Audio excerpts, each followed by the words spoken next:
Welcome, Virgo, to your love reading for the week of the 21st to the 27th of January 2019. So, this will be a spread for you, breaking it down Monday and Tuesday, Wednesday through Friday, and then Saturday and Sunday. I've done this before, and we're going to look into your love energies. So, let's check into it. I'm going to pre-shuffle and then look into what's going on. All right. So, Monday and Tuesday, the moon will be in Leo. There will be a lunar eclipse in Leo, and that does activate your 12th house. So a lot of intensity when it comes to endings. All right, endings leading to new beginnings, though, and you can kind of see where the energy is there. The Eight of Cups is showing up as a card of disconnecting, going your own way, going their separate ways for the time being, and trying to move away from someone or something that constantly kind of comes back or recycles in your life. It could be a Leo for some, but others a Capricorn, Virgo, Taurus, and then you have Aquarius, Libra, Gemini showing up here. The person that is in and out, I feel like this is someone that you might have children with or someone that you're used to. The home environment is like this person is kind of turned away from you, but you want them to come back. You want them around, maybe because you have a child with them, or you might feel childlike with this person is around that time, or you feel sometimes that this person is childish at times. So you get aggravated, by that particular person. The Nine of Wands is showing up. The energy of frustration is like you move or you're walking away from somebody and then you're frustrated because there's you got two women showing up here. So it could be two women, a same-sex relationship, or a mother, family member, whoever might be in the equation. It could be blocking progress. I feel when you're separating from somebody with the Eight of Cups is an energy of sometimes resentment that you might be holding on to, trying to complete it, trying to move away, and trying to forgive that person emotionally for something that you've done or something that you kind of allowed to transpire and build up. So I feel like the energy might be intense for you for Monday and Tuesday. These people might be around you, but I feel like a really moody type of vibe. A bit somber, but being able to kind of detach. For some of you, you're mourning and thinking about the past. You want someone to come back, but it's depressing, right? So that's going to be Monday and Tuesday for you. Let's look into Wednesday through Friday. So Wednesday through Friday, the moon will be in your sign, and that's your first house, and that's the self-focused and being independent and making changes for you, your own personal energy. All right, that's when we take a break from other people and other things and try to do what we need to do for ourselves. So what you might be doing for yourself is focusing on financial abundance or just emotional security, focusing on saving and rebalancing the things that you spend maybe around the home, trying to maybe move yourself, moving by yourself, or even if you're with a romantic partner, love relationship, trying to find ways for balance there. But I still feel that there's conflict with an arrangement that you have. Some of you are speaking to two different people or more. It just depends there. But then it's like you're with somebody and you might see this person, but then there's conflict there. The Ten of Swords, Five of Wands, being sabotaged or not really being honest, that there is hidden conflict in a marriage. And when you leave and separate from that person, so this is you, say for some of you, you're in a marriage and relationship, you're with somebody, but you aren't on good terms, right? So a interest or love interest that you might be into, you go and see that person, but you don't really communicate and let that person know about everything that might be going on at home. That could be something that's there, but the tension is still there with the Five of Wands showing up.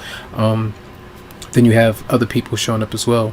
You have Aries, Leo, Sagittarius, but the Emperor is in reverse. You have the Queen of Wands in reverse, and it's almost like for some of you, not everybody, they did been dabbling or focusing on maybe two different romantic partners, helping somebody else out, but then being helped out on the other end from another person.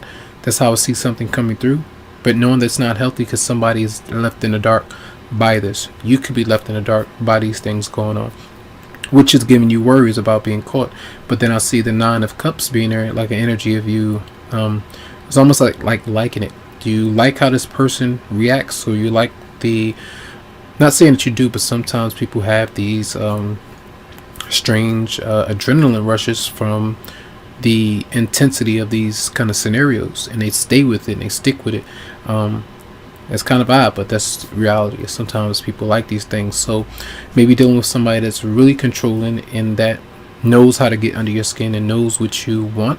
So it could be for sexual reasons and you stay around for that reason. Another person could be for financially supporting you and you stay around for that.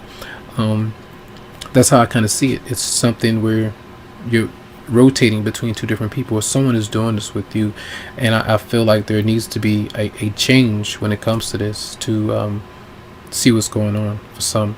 So when I see the Queen of Cups and with this energy here, there's some kind of marriage, whether you're in a marriage or you're trying to get to know someone else. There's some kind of hidden conflict that's going on, and I don't feel like either of you are, you're not unaware of it. You feel it, it's there, but nobody's talking about it. That's what I get a sense of for some.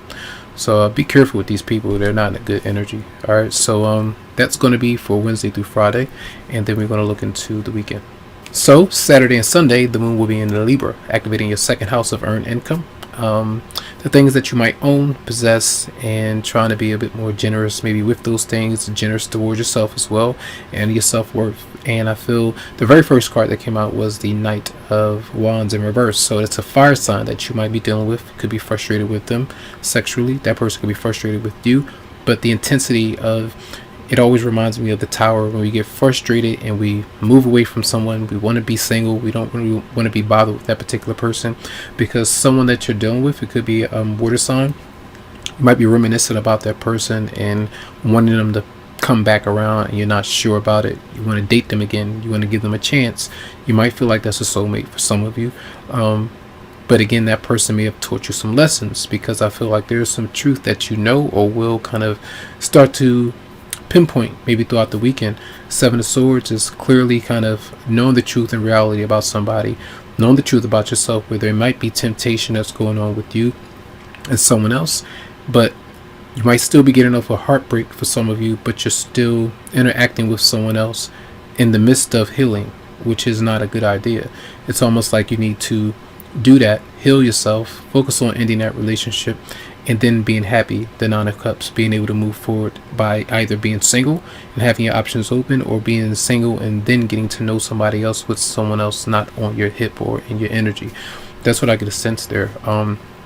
There is some kind of temptation, or somebody not wanting to open up Pandora's box or open up something where everything could be kind of getting out. So it's almost like if you have secrets, or you got something that you're keeping to yourself, or know something, somebody knows something about you, you knew something about them, you might be comfortable with that connection. So I do feel like there's a lot of frustration, especially sexually, with you and somebody else. But be careful by that, and try not to be smug or kind of provoke the person that you may be bothered by in some way. That does have to deal with the past, because that person could flip out and then there could be some kind of drama. That's what I'll get a sense of. So frustration for sure for a lot of you, and some kind of reality check of things becoming clearer for you throughout the weekend. All right, so that is Saturday and Sunday, and we're going to see from the romance angels what's up with you. So we do have give your relationship a chance, work on your partnership, and new love. A new person has stirred your romantic feelings. That combination is potentially some of you are in love with someone, you're falling in love with somebody, or you're having a relationship with that person. You're trying to see where it goes, trying to see if you can make the changes that you need to, or is it too much of a risk, a big change, a big move, or sacrificing your identity. You don't need to do that, but I mean, it's the big change in kind of being a newer you by being your true self with that person. I think that's interesting. I said that because that was something that I said last weekend about the person that you're dealing with. They want you to be your true self, and as I'm talking, that came out that way. So I feel like that might be important for a lot of you for this week. All right, so much love to you. I hope the message just helped out in some way. Tons of love, lots of light, and you can always go to the website psychicloveheals.com to schedule something for you. Have a good one.